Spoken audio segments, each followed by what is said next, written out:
মা গো, আমায় ছুটি দিতে বল।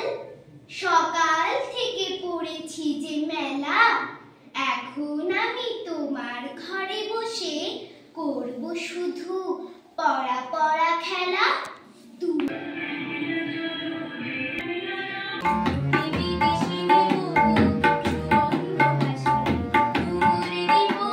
সাক্ষরতা প্রসার সমিতি রানীগঞ্জ আঞ্চলিক কমিটির পক্ষ থেকে আমরা প্রতি বছরই আমরা সাংস্কৃতিক প্রতিযোগিতা করি।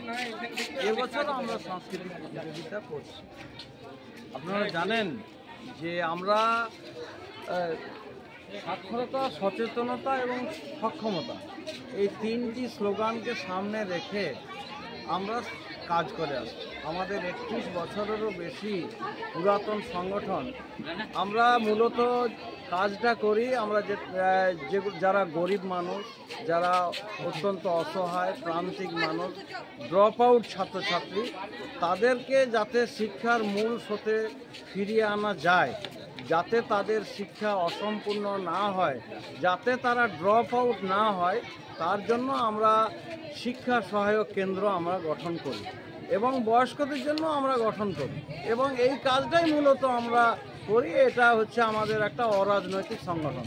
আমার পাশে যিনি আছেন ইনি তপন মণ্ডল, আমাদের বঙ্গীয় সাক্ষরতা প্রসার সমিতি বর্ধমান জেলা কমিটির সভাপতি।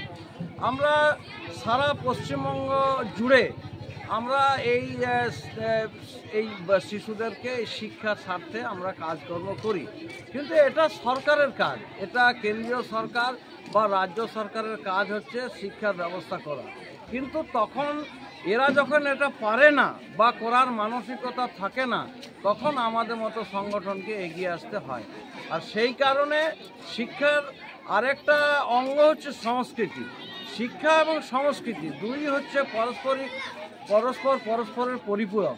আর সেই কারণে আমরা যে সমস্ত ছাত্রছাত্রীরা আজকে লেখাপড়া শিখছে, শিক্ষার অঙ্গনে আছে, তাদেরকে আমরা দুভাবে প্রতিযোগিতা করছি।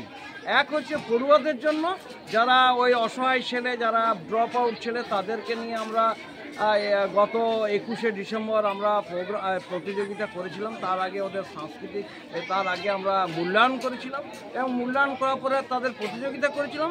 আর আজকে যেটা হচ্ছে সেটা হচ্ছে সাধারণ একেবারে যারা স্কুল কলেজে পড়াশোনা করে সেই সমস্ত ছাত্রছাত্রীদের নিয়ে আমরা সাংস্কৃতিক অনুষ্ঠানটা, প্রতিযোগিতাটা আমরা করছি। আমরা চাই যে এইসব পশ্চিমবাংলার এই শিক্ষার ক্ষেত্রে এই সব ছাত্রছাত্রীরা আগামী দিনে তারা মানুষ হয়ে উঠুক, আগামী দিনে একটা প্রজন্ম হয়ে উঠুক। আজকে সমাজের সবচেয়ে বড় যে সংকট, যেটা হচ্ছে যে শুধুমাত্র নিজেকে ছাড়া আর অন্য কিছু জানে না, চিনে না, সেটা যেন না হয়, প্রকৃত মানুষ হয়ে গড়ে ওঠে, প্রকৃত মানুষের নাগরিক হয়ে গড়ে ওঠে। সেই জন্যই আমাদের এই প্রচেষ্টা, সেই জন্যই আমাদের এই প্রতিযোগিতা। আর সেই কারণে এই সমস্ত মানুষগুলো যারা আছেন, যারা যিনি তপন মণ্ডল 30 বছরের বেশি ধরে এই সংগঠন, বলতে গেলে একেবারে জন্মলগ্ন থেকে এরা আছেন এবং এদের প্রেরণাতেই আমরা যারা এই প্রজন্ম আমরা এসেছি, এই সংগঠনটাকে বাঁচিয়ে রেখেছি এবং শুধুমাত্র একটাই কারণে, একটাই স্বার্থে, সেটা হচ্ছে শিক্ষা বেঁচে উঠুক, ছাত্ররা গড়ে উঠুক, আগামী দিনে প্রজন্ম তৈরি হোক। এবারে আমি